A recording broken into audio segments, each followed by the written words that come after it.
Y'all like that intro? Cause I definitely love that intro. With your boy Jackson Light. Shout out to the kid, man. Jackson, shout out to you. I know you're gonna watch this, you know what I'm saying? You gave me the rights to use that video. Dog! This man Jackson is going to be a dog. I don't know if a lot of you guys follow him on social media, but listen. I knew he was gonna be a dog after he was on top of the little mountaintop, you know what I'm saying, lifting weights in the Yeezys. That was a big flex. And I tweeted him like, bro, that's the ultimate flex. You know what I'm saying? You're working out easy, you're doing the thing. But shout out to the kid, man. He's going to be doing big things. He's going to be the next big thing at Oregon on the O-line. I'm calling it.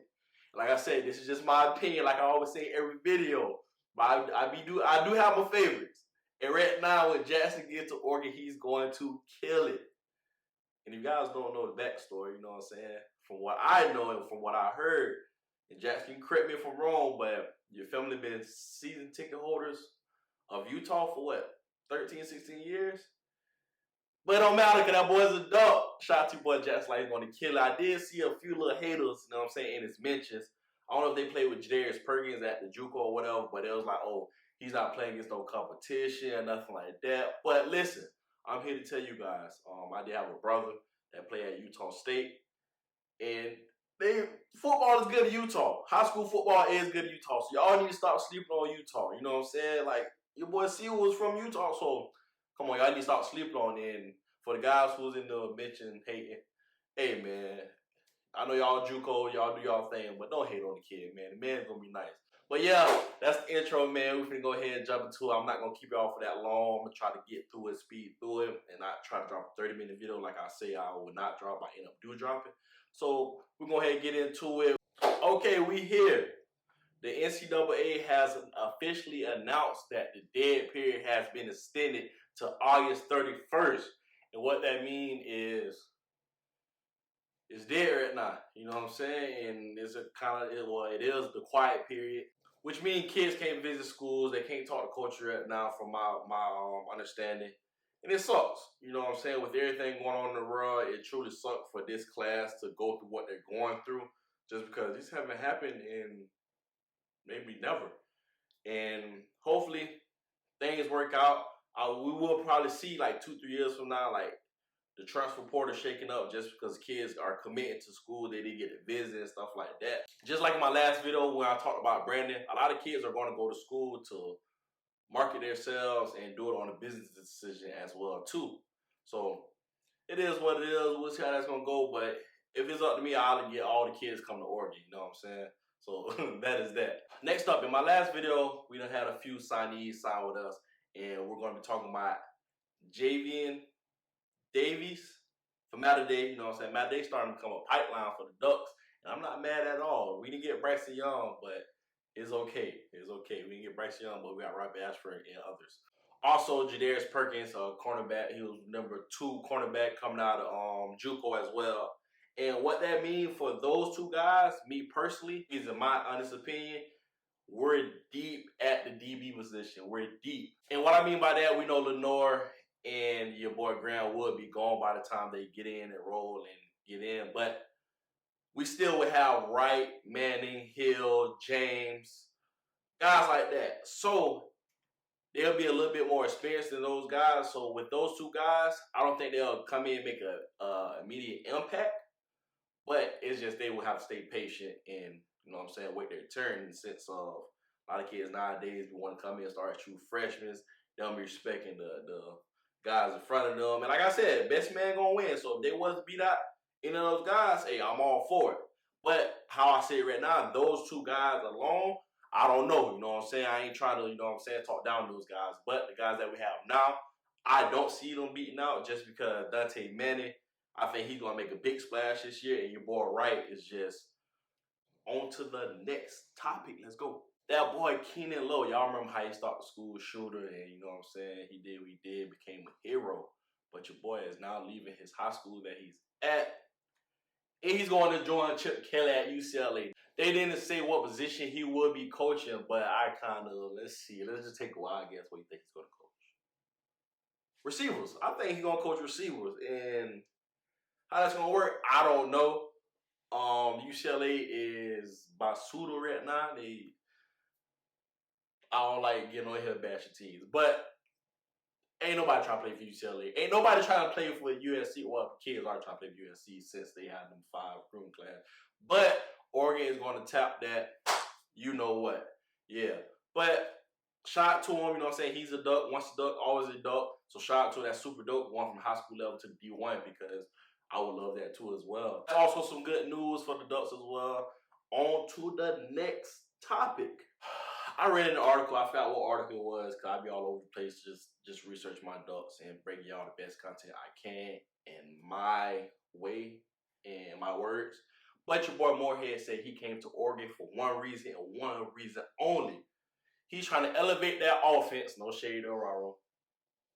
But he ain't even played for us yet. But looking at his track record and what he's done, the way he's recruited, Morehead's a guy. He's really a guy.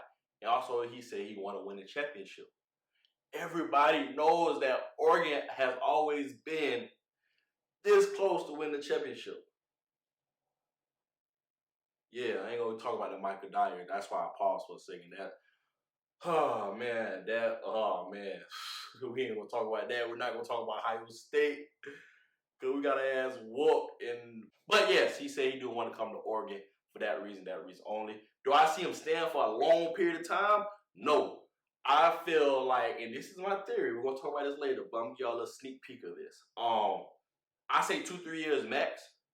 We're gonna win a championship in maybe this year or next year, but in the next 3 years, Oregon will win the championship. No lie. And then that will put Morehead on his way out. And I'm sorry, y'all, for the ones that watch this. Your boy Avalos is going to be going too. I'm sorry. But they gave us a national title. So you can't be mad. But that's how I feel. That's my theory. And when it got good, it got bad. But we will win a national championship. And them two boys, them two men will leave Crystal Ball on a high note in a good way. Avalos and Morehead will leave. But this is where I get the twist. Like I was just talking about Chip Kelly. How y'all feel about Chip Kelly coming to be our OC? Hear me out. Because I know a lot of y'all who, you know what I'm saying, was fun and fans of Chip Kelly when he was there. He had that vertical offense, that, you know what I'm saying, up-tempo offense.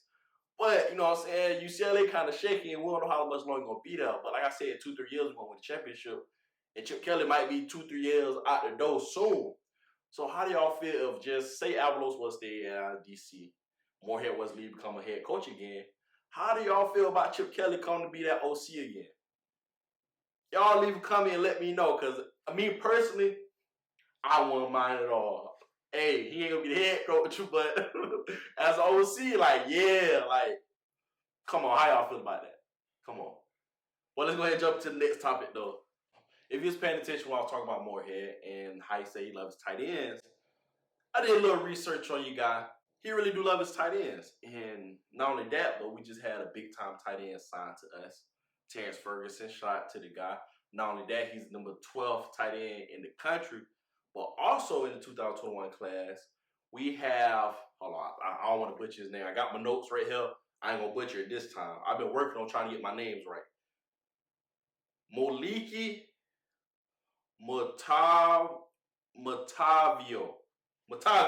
Maliki Matavio, number 4 tight end in the country via 24/7 Sports, and number 1 in the state of Nevada.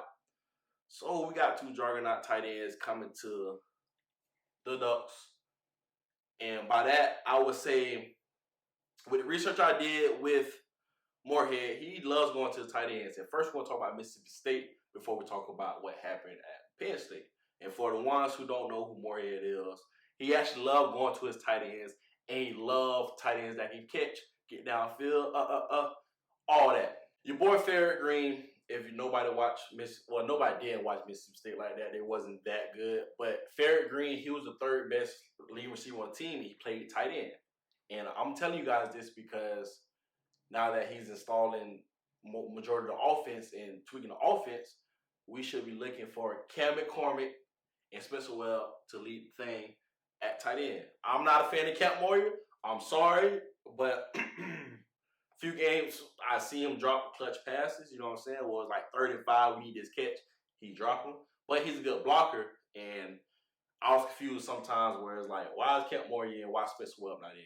Because everybody saw that excuse me, everybody saw that Auburn game and what Spencer Webb showed. It's like, yo, like, why is he playing more? But I know Morehead's coming in when he came in to Oregon, like, drooling, like, that guy Spencer Webb is going to be a guy. But let me finish what I was talking about. Fair Green, he was the third leading receiver. He had 21 receptions, 257 yards, and 1 touchdown. He was the third best receiver. Mississippi State couldn't get their offense clicking like that, but that's good enough, you know what I'm saying? But that just shows he loves his tight ends, and he gonna share the wealth with his tight ends. But let's go ahead and jump into Penn State. We all know Penn State, you know what I'm saying? They had some hitters on their team that at the time Morehead was there, like Saquon Barkley, Goodwin, Sorsley. Yeah, the quarterbacks, y'all know I'm bad with names. Come on. Moving along, we all know who Mike Gesicki is. If you don't, he went second overall to the Miami Dolphins. In 2016, Mike Gesicki was the leading receiver on his team. As a tight end, he led the whole team at Penn State. He had 48 receptions, 679 yards. That's great. With 1 touchdown, and he led the whole team. And then, following that year, 2017, he came up in second place. Not only, but the person that led the team was your boy Juwan Johnson, your former Duck. You know what I'm saying? Once a Duck, always a Duck.